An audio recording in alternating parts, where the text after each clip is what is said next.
नमः शिवाय। हर हर महादेव। सभी श्रोताओं का स्वागत है आपके अपने चैनल मीरा भक्ति स्टोरीज में। आज फाल्गुन माह के शुक्ल पक्ष की नवमी तिथि और शनिवार है, तो आप सभी श्रोताओं के मंगल जीवन की कामना करते हुए शुरू करते हैं आज की कथा। इससे पहले आप सभी से मेरा निवेदन है कि इस कथा को लाइक करें और ज़्यादा से ज़्यादा अपने रिश्तेदारों मित्रगणों में शेयर करें। अगर आप पहली बार इसे सुन रहे हैं तो मीरा भक्ति स्टोरी चैनल को सब्सक्राइब जरूर करें। तो प्रेम से कहिए गणेश जी महाराज की जय हो। एक समय की बात है, गणेश जी ने पृथ्वी के मनुष्यों की परीक्षा लेने का विचार बनाया, तो वे अपना रूप बदलकर एक छोटे से बच्चे का रूप धारण करके पृथ्वी पर घूमने लगे और हाथ में एक चम्मच में दूध ले लिया और दूसरे हाथ में चुटकी भर चावल ले लिए और गली गली घूमकर आवाज़ें लगाने लगे कि कोई भाई मुझे खीर बना दो, कोई मुझे खीर बना दो। दूध और चावल तो मेरे पास हैं, कोई है जो मुझे खीर बना दे। तो उस बालक की इस तरह की बातें सुनकर सारे लोग हंसने लगे, कहने लगे कि भला इतने से दूध से कोई खीर बनती है। पर गणेश जी इसी तरह आवाज़ें लगाते रहे। एक गांव के बाद दूसरे गांव में इसी तरह चक्कर लगाते पुकारते घूम रहे थे। कोई भी खीर बनाने के लिए तैयार नहीं हुआ। सुबह से शाम हो गई। गणेश जी वैसे ही आवाज़ें लगा रहे थे, तो शाम के समय एक बुढ़िया अपनी झोंपड़ी के बाहर बैठी हुई थी। तो गणेश जी वहाँ से पुकारते हुए निकले कि कोई मुझे खीर बना दो, कोई मुझे खीर बना दो। दूध और चावल तो मेरे पास हैं। तो बुढ़िया बड़ी कोमल हृदय वाली थी, सोचने लगी कि बच्चा है, बना देती हूँ, जितनी बनेगी उतनी ठीक है। तो वो कहने लगी कि ला बेटा, मैं तुझे खीर बना देती हूँ। तो गणेश जी ने उसे चावल और चम्मच वाला दूध दे दिया। तो बुढ़िया माई उसे लेकर अंदर चली गई। तो गणेश जी भगवान कहने लगे कि बूढ़ी अम्मा, खीर बनाने के लिए बड़ा बर्तन लेकर आना। तो बुढ़िया कहने लगी कि बेटा, मेरे पास तो कोई बड़ा बर्तन है ही नहीं। तो गणेश जी कहने लगे कि नहीं बूढ़ी अम्मा, अंदर जाकर देखो तो सही। तो बुढ़िया जैसे ही अंदर गई तो एक बड़ी सारी कढ़ाई पड़ी थी। तो बुढ़िया को पता चल गया कि यह कोई साधारण बालक नहीं है। तो बुढ़िया ने चूल्हे पर उस कढ़ाई को चढ़ाया और जैसे ही बूढ़ी अम्मा ने वो दूध और चावल कढ़ाई के अंदर डाले तो उफान आता गया और कढ़ाई लबालब भर गई। जैसे जैसे खीर तैयार हो रही थी तो उसके अंदर से केसर की बहुत ही अच्छी खुशबू आ रही थी। तो खीर बनते ही गणेश जी भगवान ने बूढ़ी अम्मा से कहा कि माँ जी, मैं स्नान करके आता हूँ, आप ऐसे करो, पूरे नगर वासियों को न्योता दे दो ताकि वो भी खीर खाने के लिए आ जाए। तो बूढ़ी माँ ने कहा कि ठीक है। तो वो गांव वालों को न्योता देने के लिए चली गई। गणेश जी स्नान करने चले गए। तो उसी समय बुढ़िया का बेटा और बहू खेत से आए थे। तो बहू सोचने लगी कि माँ जी तो पूरे नगर को न्योता देने चली है, तो मेरे लिए तो खीर नहीं बचेगी। तो उसने जल्दी से एक थाली ली और उसके अंदर खीर डालकर रसोई में किवाड़ के पीछे बैठ गई और कहने लगी कि ले गणेशिया भोग, ले गणेशिया भोग, और खीर खा ली। उस थाली को चक्की के नीचे छुपा दिया। बुढ़िया न्योता देकर आई तो गांव वाले सोचने लगे कि कल तक तो बुढ़िया के पास कुछ नहीं था और आज इतना धन हो गया है कि ये हमें खीर खिलाएगी। तो सारे मिलकर बुढ़िया के घर की ओर चल पड़े कि चलो देखते हैं कि आज बूढ़ी माई हमें क्या खिलाने वाली है। तो जैसे ही उसकी झोंपड़ी के पास गए तो खीर की बहुत ही अच्छी खुशबू आ रही थी। इतने में गणेश जी भगवान भी आ गए। तो बुढ़िया माई कहने लगी कि गणेशिया भोग लगा ले, गांव वाले आ गए हैं, उन्हें खीर परोसनी है। तो गणेश जी कहने लगा कि बूढ़ी माई, मैंने तो भोग लगा लिया। तो बुढ़िया कहने लगी कि आपने भोग कब लगाया, अभी तो आप बाहर से आ रहे हैं। तो वो कहने लगा कि माई, मुझे तो तुम्हारी बहू ने भोग लगा दिया है। अगर विश्वास नहीं हो तो चक्की के नीचे देख लो, थाली पड़ी है, उसके अंदर 2 चावल चिपके हैं। तो बूढ़ी माई ने चक्की के नीचे जाकर देखा तो सच में थाली पड़ी थी और उसमें 2 चावल चिपके हुए थे। तो वो समझ गई कि गणेश जी भगवान सच कह रहे हैं। तो फिर बुढ़िया ने सारे गांव वालों को खीर परोसी। तो सारे गांव वाले खूब तारीफ कर करके खीर खा रहे थे। फिर भी वो खीर खत्म होने का नाम नहीं ले रही थी। तो बुढ़िया गणेश जी से कहने लगी कि गणेशिया, अब मैं इस खीर का क्या करूं? ये तो कढ़ाई वैसी की वैसी ही भरी पड़ी है। तो उसने कहा कि बुढ़िया माई, सुबह न्योता और दे देना, एक बार सारे नगरवासियों को खीर खिला देना। तो बुढ़िया माई ने सुबह फिर उन्हें बुलाया, फिर भी खीर खत्म होने का नाम नहीं ले रही थी। तो इस खीर का समाचार राजा के कानों में पड़ गया। तो राजा ने अपने सैनिकों को भेजकर कहा कि जाओ उस बुढ़िया के पास से उस खीर की कढ़ाई को यहाँ लेकर आओ। तो राजा के आदमी आज्ञा पाते ही बुढ़िया के घर चली गई और वहाँ जाकर कहने लगी कि बूढ़ी अम्मा, इस कढ़ाई का आपके घर में क्या काम है? ये कढ़ाई तो राजमहल में शोभा देती है। तो यह कहकर वो कढ़ाई वहाँ से उठाकर राजमहल में ले आई। जैसे ही महल में लाकर उस कढ़ाई को रखा तो उस कढ़ाई के अंदर कीड़े मकोड़े बिलबिलाने लगे, सांप बिच्छू जहरीले जानवर घूमने लगे और बुरी तरह से बदबू आने लगी। तो यह देखकर राजा को बड़ी ही हैरानी हुई। उन्होंने बुढ़िया को बुलाया और कहा कि बूढ़ी माई, ये सब क्या है? ये ले जा तेरी कढ़ाई, पता नहीं क्या जादू टोना करती है। तुम्हारे घर में तो खुशबू आ रही थी और यहाँ लाते ही इस खीर में कीड़े मकोड़े पैदा हो गए हैं और कितनी बदबू आ रही है। तो वो बुढ़िया कहने लगी कि महाराज, आप देते तो पहले देते, ये तो मुझे गणेश जी भगवान ने दिया है। यह कहकर वो उस कढ़ाई को वहाँ से अपनी झोंपड़ी पर ले आई और गणेश जी भगवान को याद करके कहने लगी कि गणेश जी भगवान, अब इस कढ़ाई का मैं क्या करूं? तो गणेश जी वहाँ पर प्रकट हुए और कहने लगे कि बूढ़ी माई, इस कढ़ाई को तुम घर के एक कोने में गाड़ दो और सुबह उठकर देख लेना। ऐसा कहकर अंतर्ध्यान हो गए। तो बुढ़िया माई ने जैसा गणेश जी ने कहा था वैसा ही किया। तो सुबह जब बूढ़ी माई की आंख खुली तो देखा झोंपड़ी की जगह सुंदर महल खड़ा था और जिस जगह उन्होंने कढ़ाई दबाई थी उस जगह को खोद कर देखा तो उस जगह सोनों की मोहरों से भरे हुए 2 घड़े निकले। तो यह देखकर बुढ़िया और उसकी बहू बहुत ही खुश हुई और दोनों गणेश जी भगवान का जयकारा लगाने लगी। उसी दिन से बुढ़िया और उसकी बहू दोनों ही प्रतिदिन गणेश जी भगवान की पूजा करने लगी।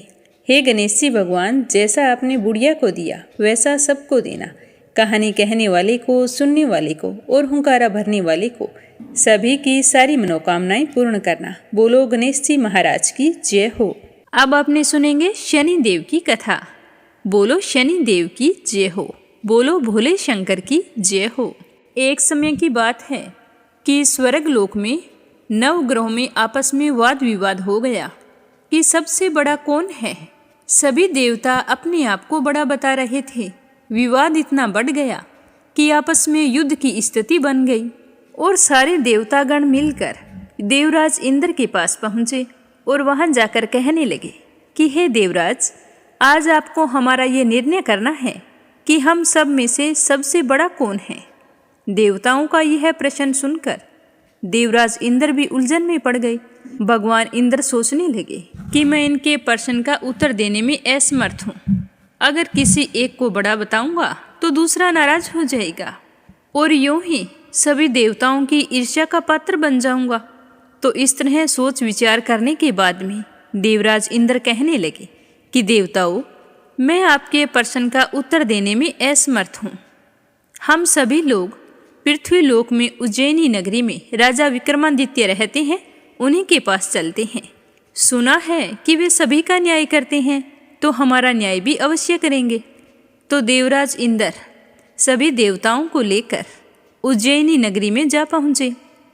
तो जैसे ही विक्रमादित्य के महल में पहुँचे तो राजा विक्रमादित्य ने उनका खूब आदर सत्कार किया और हाल चाल पूछने के बाद में उनके वहाँ आने का कारण पूछा।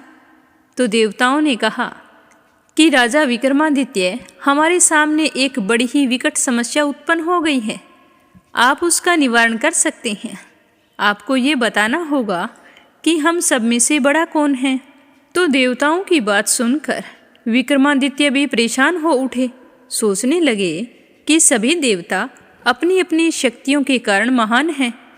किसी को छोटा या बड़ा कहकर कष्ट देने से मुझे उनके क्रोध का प्रकोप सहन करना होगा। इसमें भयंकर हानि भी हो सकती है। तो इस तरह सोचते सोचते विक्रमादित्य को एक उपाय सूझा और उन्होंने विभिन्न धातुओं के जैसे स्वर्ण, चांदी, कांसा, तांबा, सीसा, रांगा, जस्ता, अब्रक व लोहे के 9 आसन बनवा लिए।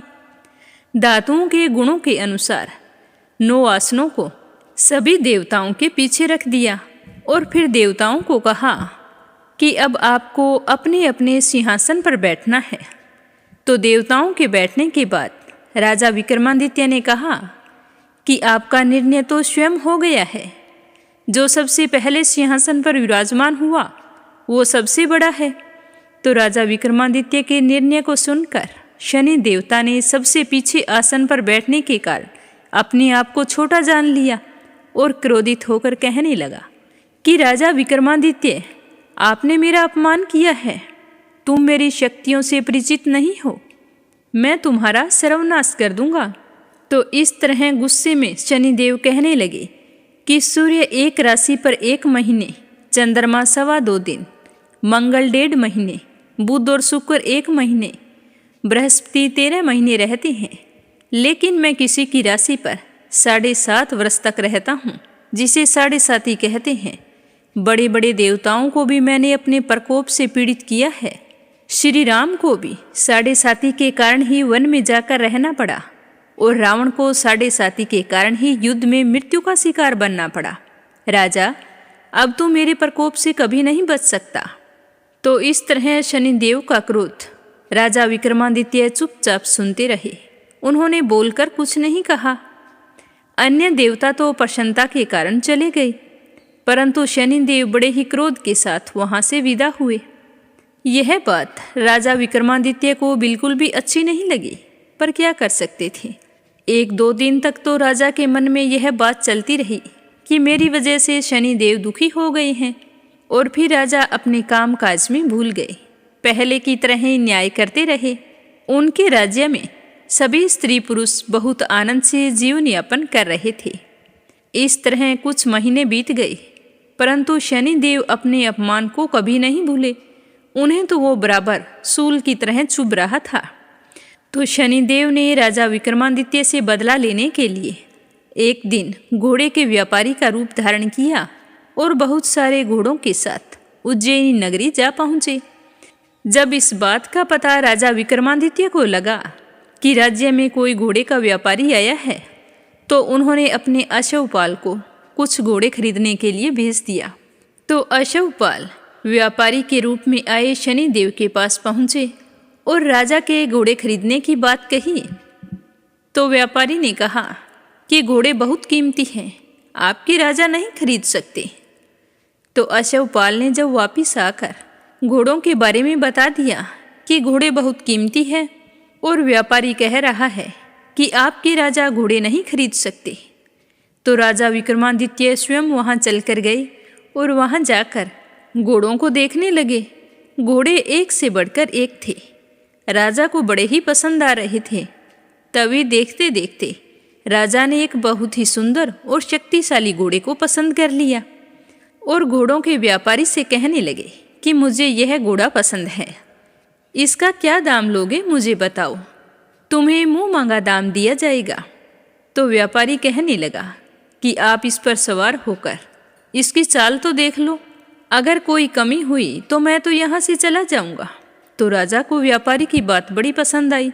सोचने लगे कि व्यापारी कितना अच्छा है, घोड़े एक से बढ़कर एक है, फिर भी कह रहे हैं कि चाल देखकर घोड़े खरीदो।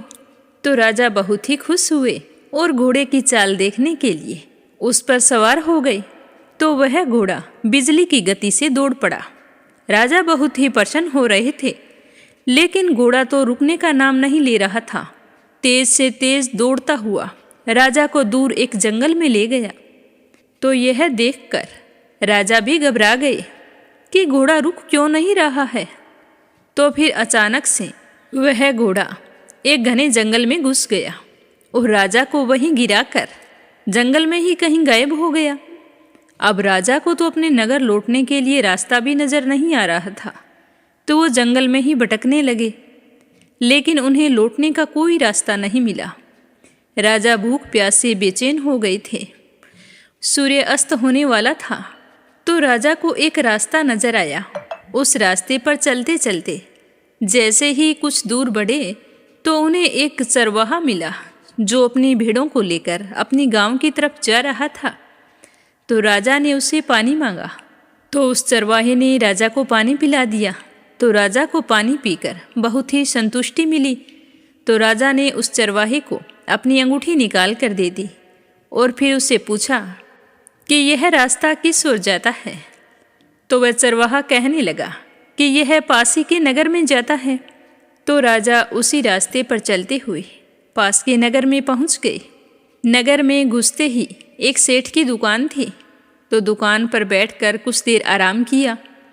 उस सेठ ने राजा से बातचीत की, तो राजा ने उसे बताया कि मैं उज्जैनी नगरी से आया हूँ। पर राजा ने ये नहीं बताया कि मैं उज्जैनी नगरी का राजा हूँ। तो राजा वहाँ कुछ देर बैठे रहे। तो राजा के बैठने से सेठ जी की तो खूब बिक्री हुई। तो सेठ मन ही मन सोचने लगा कि यह आदमी बड़ा भाग्यवान है, जब से दुकान पर आकर बैठा है तब से बहुत अच्छी बिक्री हुई है। तो वह खुश होकर राजा से कहने लगा कि आप मेरे घर पर भोजन करें और यहीं पर विश्राम कर सकते हैं। तो राजा यह सुनकर बहुत ही खुश हुआ और सेठ जी के साथ चल पड़ा। सेठ जी राजा को अपने घर ले गया। हाथ मुंह धोने के बाद जैसे ही राजा को भोजन परोसा, तो राजा तो भोजन करने लग गए। जिस कमरे में राजा भोजन कर रहे थे, उसमें एक खूंटी पर बहुत ही कीमती हार लटका हुआ था। तो सेठ जी कुछ समय के लिए बाहर आ गए।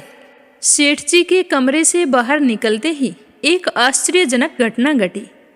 राजा के देखते ही देखते सोने के उस हार को खूंटी निगल गई। सेठ जी ने कमरे में लौटकर देखा कि खूंटी पर हार नहीं है। तो चोरी का संदेह राजा पर ही किया, क्योंकि उस समय कमरे में राजा अकेले ही थे। तो सेठ जी ने अपने नौकरों से कहा कि इस परदेसी को रस्सियों से बांधकर नगर के राजा के पास ले चलो। तो नौकरों ने वैसा ही किया। राजा को रस्सी से बांध लिया और उस नगर के राजा के पास लेकर चले गए और चोरी करने के बारे में बता दिया। तो राजा ने विक्रमादित्य से पूछा कि आप इस चोरी के बारे में क्या कहना चाहते हैं। तो राजा कहने लगे कि महाराज, मैंने चोरी नहीं की है। मेरी आंखों के सामने देखते ही देखते खूंटी ने हार निगल लिया था। तो यह सुनकर राजा को बहुत ही गुस्सा आया और क्रोधित होकर चोरी करने के अपराध में विक्रमादित्य के हाथ पांव काटने का आदेश दे दिया। अब राजा विक्रमादित्य के हाथ पांव काट दिए और नगर की सड़क पर छोड़ दिया गया। वहाँ बेचारा भूखा प्यासा पड़ा रहता। अगर किसी को दया आती तो उसके मुंह में भोजन दे देता, और अगर कोई शरारती बच्चे होते तो वे उस पर पत्थर मारते। अब राजा विक्रमादित्य तो अपने भाग्य को कोस रहे थे कि मुझसे ऐसी क्या गलती हो गई जिसकी सजा मुझे इस तरह मिल रही है। राजा को शनि देव के प्रकोप की बात बिल्कुल भी याद नहीं आ रही थी। कुछ दिन बाद वहाँ से एक तेली गुजरा। जैसे ही उसकी नज़र राजा पर पड़ी तो देखा कि इसके हाथ पांव कटे हुए हैं। फिर भी यह मेरे तो काम आएगा, मैं इसे ले जाकर कोलू पर बैठा दूंगा, तो कम से कम आवाज़ देकर बेलों को हाँकता रहेगा और इतने में मैं कोई और काम कर लूँगा। तो यह सोचकर तेली ने राजा को वहाँ से उठाया और अपने घर ले जाकर कोलू पर बैठा दिया। अब राजा आवाज़ देकर बैलों को हाँकता रहता। इस तरह तेली का बेल चलता रहा और राजा को भोजन मिलता रहा। इस तरह 7 साल बीत गए। शनि की 7.5 का प्रकोप पूरा होने वाला था। उस समय वर्षा ऋतु की शुरुआत हो गई। एक दिन राजा विक्रमादित्य रात को मेघ मल्हार गा रहा था। तभी नगर के राजा की लड़की राजकुमारी मोहिनी रथ पर सवार होकर उस तेली के घर के आगे से गुजरी। जब उसने मेघ मल्हार सुना तो उसे बहुत ही अच्छा लगा। उसने दासी को भेजकर गाने वाले को बुला लाने को कहा। तो राजकुमारी मोहिनी की बात सुनकर दासी तेली के घर गई और कहा कि तुम्हारे घर जो आदमी मेघ मल्हार गाता है उसे राजकुमारी साहिबा ने बुलाया है। तो तेली ने कहा कि वो तो अपंग है, उसके हाथ पांव कटे हुए हैं, वह कहीं आ जा नहीं सकता। तो दासी ने वापस लौटकर राजकुमारी को अपंग के बारे में बता दिया कि तेली के घर बैलों को हाँकने के लिए एक आदमी रखा है, उसके हाथ पैर नहीं हैं, वही मेघ मल्हार गाता है। पर राजकुमारी तो उसके मेघ मल्हार से बहुत ही मोहित हो गई।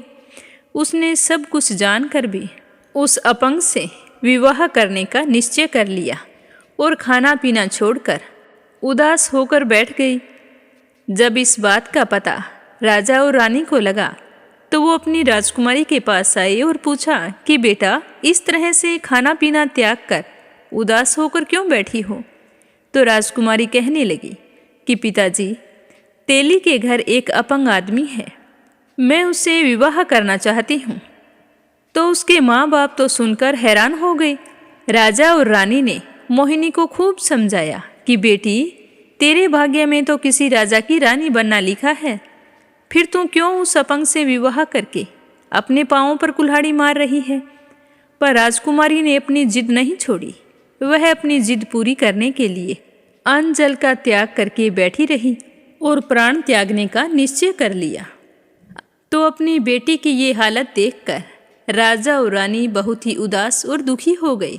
तो एक दिन रानी ने राजा से कहा कि मोहिनी इस तरह सब कुछ त्याग कर बैठी है, अगर यह इसी तरह भूखी प्यासी बैठी रही तो कुछ अनर्थ ना हो जाए। तो राजा कहने लगे कि तुम ही बताओ मैं क्या करूं? मैं खुद बहुत परेशान हूं। अपनी राजकुमारी को इस तरह उदास और दुखी नहीं देख सकता, पर तुम ही बताओ, अगर मैंने उस अपंग के साथ इसकी शादी कर दी तो क्या यह सुखी रह पाएगी? और सारे नगरवासी क्या कहेंगे कि राजा ने अपनी राजकुमारी की शादी एक अपंग के साथ करवा दी?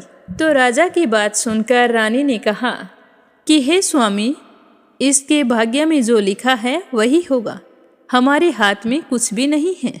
जब मोहिनी मानने को तैयार नहीं है तो हम क्या कर सकते हैं? मैं तो कहती हूँ कि इसकी शादी उसी के साथ कर दो। तो राजा रानी को विवश होकर अपंग विक्रमादित्य के साथ अपनी राजकुमारी मोहिनी का विवाह करना पड़ा। विवाह के बाद राजा विक्रमादित्य और राजकुमारी तेली के घर में रहने लगे। उसी रात स्वप्न में शनिदेव ने राजा से कहा कि हे राजा विक्रमादित्य, तूने मेरा प्रकोप देख लिया। मैंने तुम्हें मेरे अपमान का दंड दिया है। तो उसी समय राजा को वह न्याय वाली बात याद आ गई। तो राजा ने हाथ जोड़कर शनिदेव से कहा कि हे शनिदेव, मुझे क्षमा करने की कृपा करें, मुझे सजा मिल गई है। हे शनिदेव, आपने जितना दुख मुझे दिया है अन्य किसी को मत देना। तो शनिदेव ने कुछ देर सोचकर कहा कि राजा, मैं तुम्हारी प्रार्थना स्वीकार करता हूँ। अब तुम्हारे जीवन से मेरी साढ़े साती पूरी हो गई है, तो अब मैं जा रहा हूँ। और जो भी स्त्री पुरुष मेरी शनिवार के दिन पूजा करेगा, शनिवार को व्रत करके मेरी व्रत कथा सुनेगा, उस पर मेरी अनुकंपा हमेशा बनी रहेगी। इस तरह कहकर शनिदेव राजा के स्वप्न से अंतर्ध्यान हो गए। प्रातःकाल राजा विक्रमादित्य की नींद खुली तो उन्होंने देखा कि उनके हाथ पांव तो सही सलामत हैं। तो यह चमत्कार देखकर राजा को बहुत ही खुशी हुई। मन ही मन राजा ने शनिदेव को प्रणाम किया। राजकुमारी मोहिनी भी राजा के हाथ पांव सही सलामत देखकर आश्चर्य में पड़ गई। तब राजा विक्रमादित्य ने अपना परिचय देते हुए शनिदेव के प्रकोप की सारी कहानी राजकुमारी मोहिनी को सुनाई। तो मोहिनी ने यह समाचार अपने पिता के पास पहुंचाया। तो राजा सुनकर बहुत ही खुश हुए और यह खबर तेजी से पूरे नगर में फैल गई कि तेली के यहाँ अपंग आदमी के हाथ पैर फिर से आ गए हैं। यह चमत्कार कैसे हुआ? तो जैसे ही इस बात का पता सेठ जी को लगा तो वह दौड़ता हुआ तेली के घर पहुंचा और राजा के चरणों में गिरकर क्षमा मांगने लगा। तो राजा ने उसे क्षमा कर दिया, क्योंकि यह सब तो शनिदेव के प्रकोप के कारण हुआ था। तो सेठ जी कहने लगा कि राजन, अब आपको मेरे घर पर चलकर भोजन करना होगा। तो राजा को साथ लेकर अपने घर चला गया। वहाँ जैसे ही राजा भोजन करने लगे तो फिर से एक आश्चर्यजनक घटना घटी। सबके देखते ही देखते उस खूंटी ने हार वापिस उगल दिया। तो सेठ जी यह देखकर बहुत ही खुश हुए और राजा से माफ़ी मांगने लगे कि मैंने आपकी बात पर विश्वास नहीं किया। तो राजा कहने लगे कि इसमें आपकी कोई गलती नहीं है, मुझ पर शनि दोष था, उसी की वजह से यह सब कुछ हो रहा था। मुझे तुमसे कोई शिकायत नहीं है। तो सेठ जी कहने लगे कि राजन, आपको मेरी बेटी से विवाह करना होगा। तो यह कहकर सेठ जी ने अपनी बेटी का विवाह राजा के साथ कर दिया और बहुत सारे सोने के आभूषण, धन आदि देकर राजा को विदा किया। तो राजा विक्रमादित्य राजकुमारी मोहिनी और सेठ की बेटी को लेकर उज्जैनी नगर पहुँचे। तो राजा को पुनः पाकर सारे नगरवासी बहुत ही खुश हुए और उनका खूब स्वागत किया। राजा से पूछने लगे कि राजन, इतने दिन आप कहाँ थे? तो राजा ने अपनी प्रजा को सारी बात बताते हुए कहा कि आज के बाद हमारे पूरे नगर में शनि देव सब देवों में सर्वश्रेष्ठ है। प्रत्येक स्त्री पुरुष शनिवार को उनका व्रत करें और व्रत कथा सुने, ताकि आप सब पर शनि देव की कृपा दृष्टि बनी रहे। तो राजा विक्रमादित्य की घोषणा से शनिदेव बहुत ही प्रसन्न हुए। शनिदेव का व्रत करने और व्रत कथा सुनने के कारण सभी लोगों की मनोकामनाएं शनिदेव की अनुकंपा से पूरी होने लगी और सभी लोग आनंद पूर्वक रहने लगे। बोलो शनि महाराज की जय हो, बोलो भोले शंकर की जय हो। एक समय की बात है, किसी गांव में एक औरत अपने बेटे और बहू के साथ रहती थी। कार्तिक का महीना आया तो सुबह सुबह उस लड़के की माँ गंगा स्नान के लिए जा रही थी। तो बहू से कह कर गई कि मेरे बेटे को सुबह रोटी दे देना, मुझे आते आते देर हो जाएगी। तो उसकी बहू कहने लगी कि ठीक है माँ जी, आप आराम से जाओ, मैं रोटी दे दूँगी। सुबह बेटा उठा तो उठते ही कहने लगा कि माँ मुझे रोटी दो। कहाँ हो माँ, मुझे भूख लगी है, रोटी दे दो। तो यह सुनकर उसकी पत्नी आई और कहने लगी कि ना तो तुम्हारी माँ यहाँ पर है और ना ही रोटी है। कुछ कमा कर लाओगे तो ही मैं रोटी दूंगी। सुबह उठते हो, ना कोई काम करते हो, ना पूजा पाठ करते हो, बस आँख खुलते ही आपको तो रोटी की याद आती है। तो वह अपनी पत्नी से कहने लगा कि मैं तो कमाना नहीं जानता हूँ। लेकिन उसकी बहू जिद पर अड़ी रही कि कमाई तो तुम्हें करनी ही पड़ेगी। तो वो कहने लगा कि अच्छा, तुम ऐसा करो, आज मुझे 4 रोटी बना दो, आज मैं कमाई करके लाऊंगा, मुझ पर विश्वास रखो। तो उसकी पत्नी ने अपने पति की बात पर विश्वास करके उसे 4 रोटी बना दी। तो उसने रोटी खाई नहीं, साथ लेकर चल पड़ा। चलते चलते वह कुएं की मुंडेर पर जाकर बैठ गया और भगवान को याद करने लगा। कहने लगा कि हे राम, मैं कमाना नहीं जानता हूँ। भगवान उसकी बात सुनकर ब्राह्मण का भेष बनाकर आए और कहने लगे कि तुम इतने उदास क्यों बैठे हो? तो वह बोला कि मेरी पत्नी ने कहा है कि जब तुम कमाना जानोगे और कमा कर लाओगे तभी रोटी मिलेगी, पर मैं तो कमाना नहीं जानता हूँ। ब्राह्मण के रूप में आए भगवान बोले कि कमाना तो मैं भी नहीं जानता हूँ, लेकिन मैं 8 वारों के नाम जानता हूँ, इससे तुम्हारा घर अन्न धन से भर जाएगा। तो उस ब्राह्मण की बात सुनकर वह लड़का बहुत ही खुश हुआ और कहने लगा कि मुझे क्या करना होगा। तो भगवान ने कहा कि तुम चावल के दाने ले लेना और पानी की घंटी लेना। जो बर्तन ढके हुए हैं उनका मुंह खोल देना और जो बर्तन उल्टे पड़े हैं उन्हें सीधा कर देना।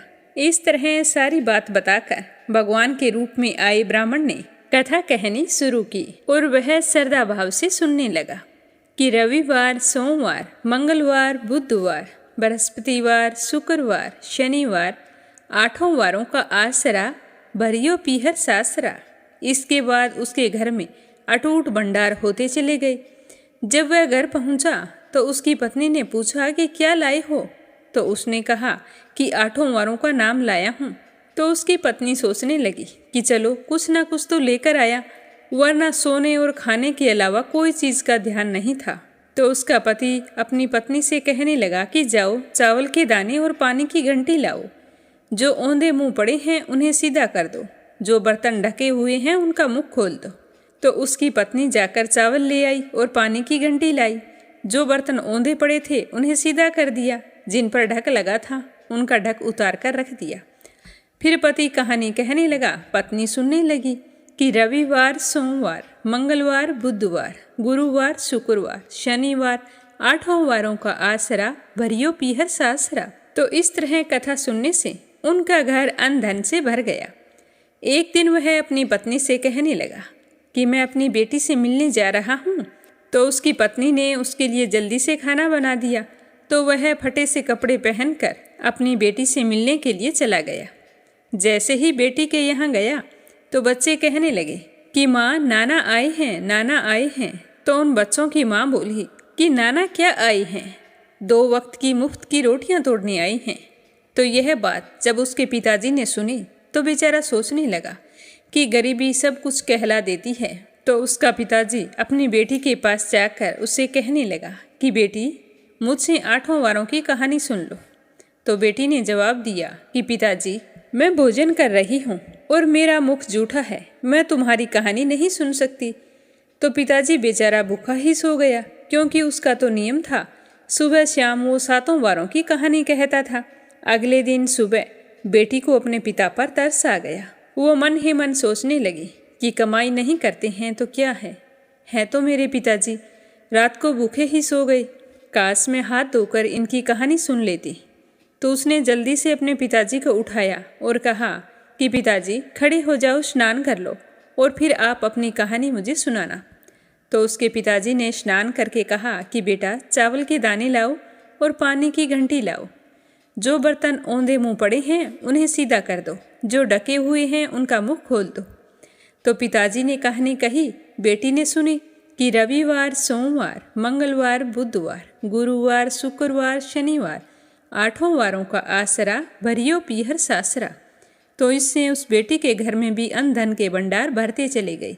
तो यह चमत्कार देखकर उसकी बेटी बड़ी ही हैरान हुई और टोकरे भर भर कर इधर उधर सामान बांटने लगी। बेटी की पड़ोसन ने जब यह देखा तो कहा कि तुम तो बोल रही थी कि तुम्हारे पिताजी कुछ नहीं लाए हैं, 2 वक्त की मुफ्त की रोटियां तोड़ने आए हैं, मेरे पिताजी तो कोई काम भी नहीं करते, तो अब तुम वो सामान बांट रही हो, वो कहाँ से आया है, तुम्हारे पास तो इतना नहीं था। तो बेटी कहने लगी कि मेरे पिताजी आए तो खाली हाथ थे, पर ये तो 8 वारों की कहानी का फल है। जो मेरे पिताजी सुबह शाम कहते हैं उसी के बाद में भोजन करते हैं। तो पड़ोसन कहने लगी कि अपने पिता से कहो कि हमें भी 8 वारों की कहानी सुना दे। तो उनकी श्रद्धा भक्ति देखकर उसका पिताजी बहुत ही खुश हुआ और उन्हें 8 वारों की कहानी सुनाई, जिससे उनके घर में भी अन्न धन के भंडार भर गए। हे कार्तिकेय भगवान, जैसे आपने 8 वारों की कहानी सुनने से उनके भंडार भरे, उसी तरह जो आपकी इस कहानी को श्रद्धा भाव से सुने, सुनाए और हुंकारा भरे, उनके भी भरना, घर में सुख सौभाग्य का वास करना। अब अपने सुनते हैं विष्णु पुराण का आगे का अध्याय। तो पूरे प्रेम भाव से कहिए, श्री हरि विष्णु भगवान के अनंत स्वरूपों की जय हो, विष्णु पुराण की जय हो। समय एक अविराम धारा के समान है, जो ना कभी रुकती है और ना ही कभी किसी के लिए ठहरती है। महाभारत का युद्ध समाप्त हो चुका था। भीष्म पितामह सरसैया पर देह त्याग चुके थे और श्री कृष्ण भी अपना लीलामय शरीर छोड़कर बैकुंठ धाम को प्रस्थान कर चुके थे। यदुवंश का संहार हो गया। पांडवों ने भी स्वर्गारोहण कर लिया था और फिर धर्मराज युधिष्ठिर स्वर्ग में थे। लेकिन इस बीच पृथ्वी पर एक नई कथा जन्म ले रही थी। कलयुग ने अपना प्रभाव दिखाना शुरू कर दिया था और अब राजा परीक्षित की परीक्षा का समय आ चुका था। राजा परीक्षित पांडव वंश का अंतिम चिराग बचा था। अर्जुन के पुत्र अभिमन्यु के पुत्र महाराज परीक्षित हस्तिनापुर के सम्राट बन चुके थे। वे पांडवों के उत्तराधिकारी थे।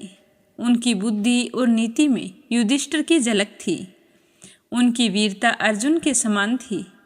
उनकी नीति और न्याय में भीष्म पितामह की छवि थी। भारत का शासन अब उनके हाथों में था।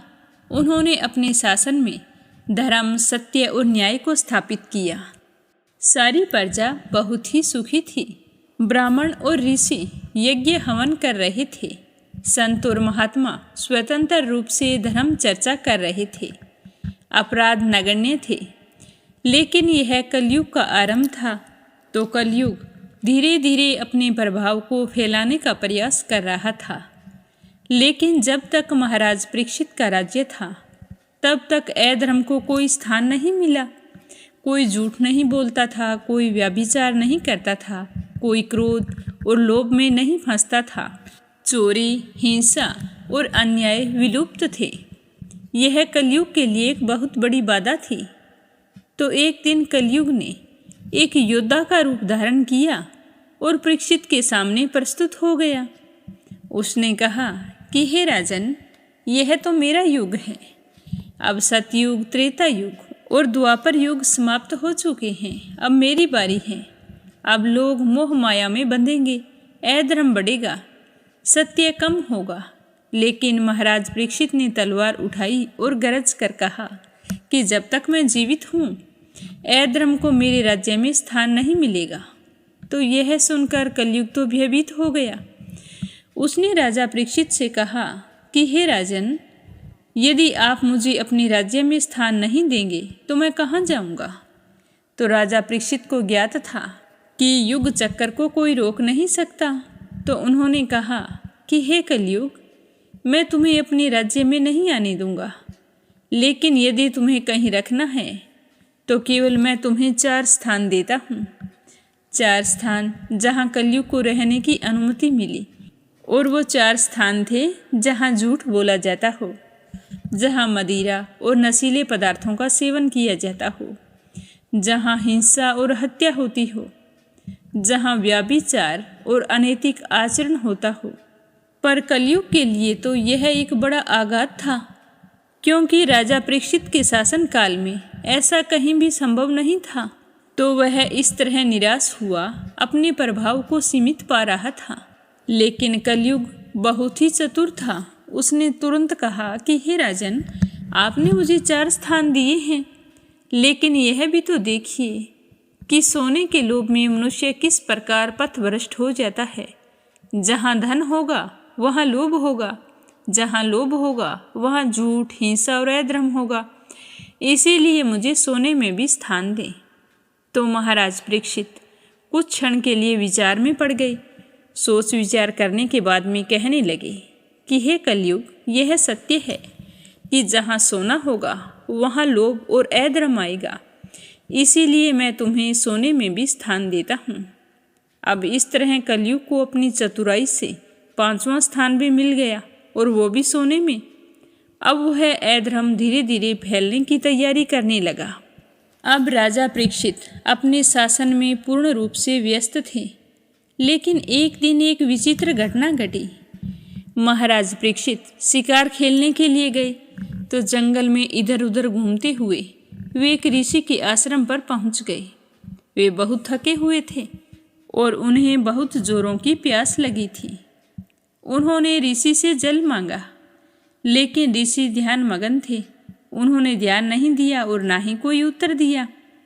तो यह कलयुग के प्रभाव की शुरुआत थी। राजा परीक्षित ने बार बार कहा, लेकिन ऋषि का ध्यान नहीं गया। तो यह देखकर महाराज परीक्षित को गुस्सा आ गया। तो उन्होंने अत्यधिक क्रोध के कारण एक मृत सर्प को उठाकर ऋषि के गले में डाल दिया।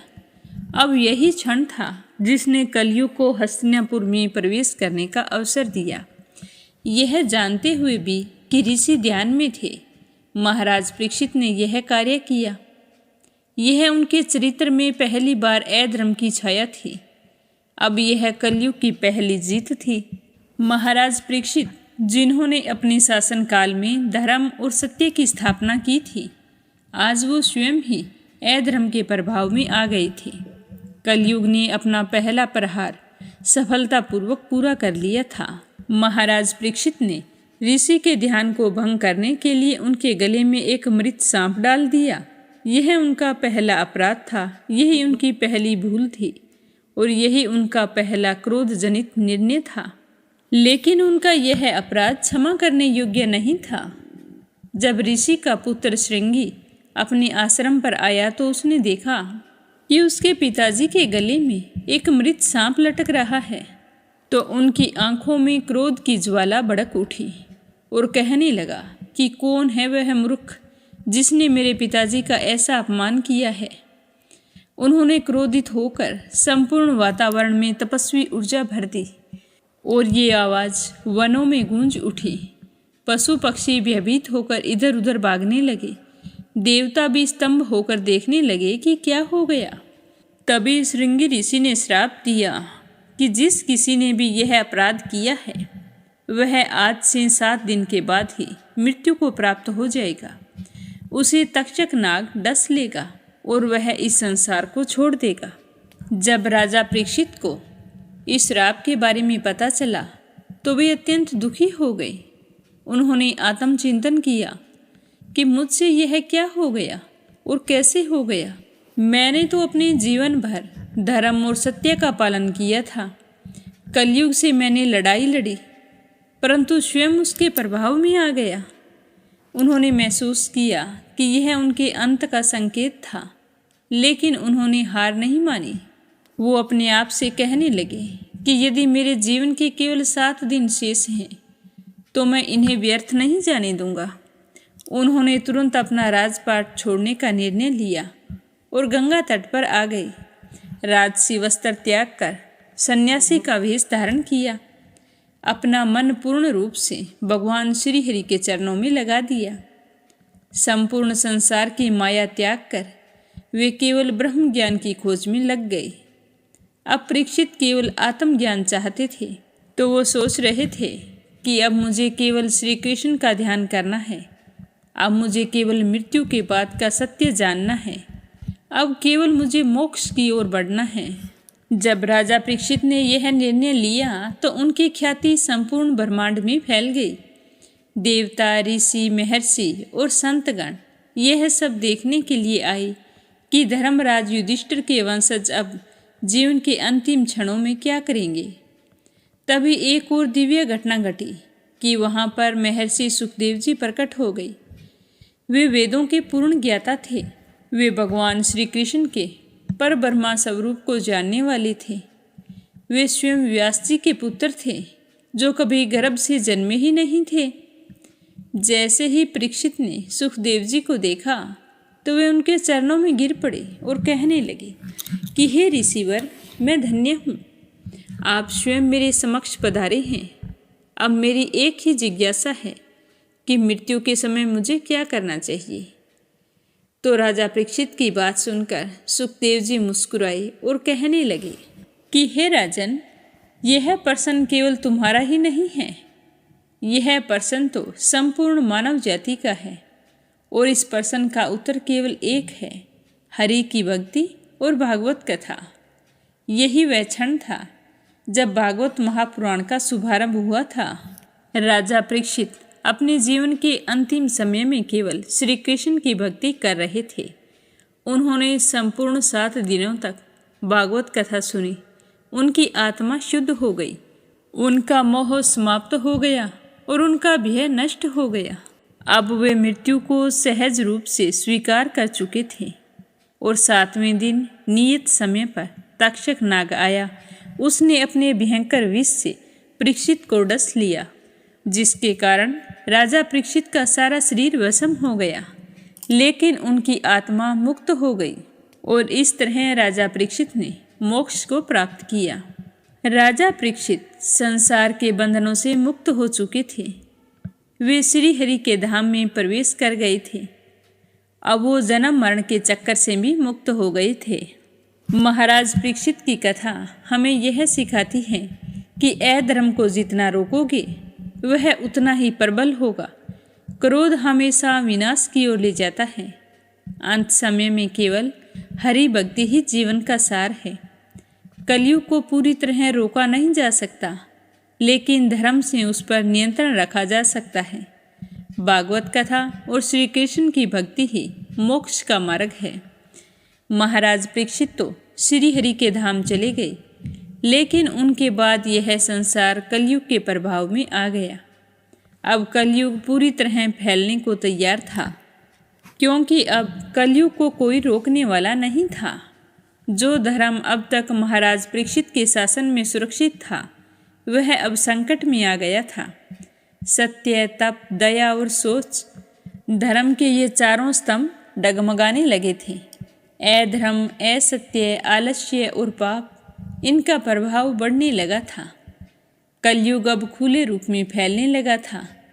जब महाराज परीक्षित के पुत्र जन्मेजय को अपने पिता की मृत्यु का समाचार मिला तो वे क्रोधित हो उठे। उनकी आंखों में आंसू थे, परंतु हृदय में अग्नि प्रज्वलित हो चुकी थी। अब उनके सामने एक ही लक्ष्य था कि मेरे पिता की हत्या का प्रतिशोध।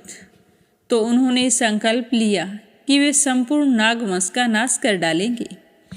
तक्षक नाग जिसने मेरे पिता को मारा है, वही नहीं बल्कि उसके साथ साथ पूरे नागवंश को नष्ट कर दूंगा। इसी प्रतिज्ञा के साथ जन्मेजय ने इतिहास का सबसे भयंकर यज्ञ प्रारंभ किया।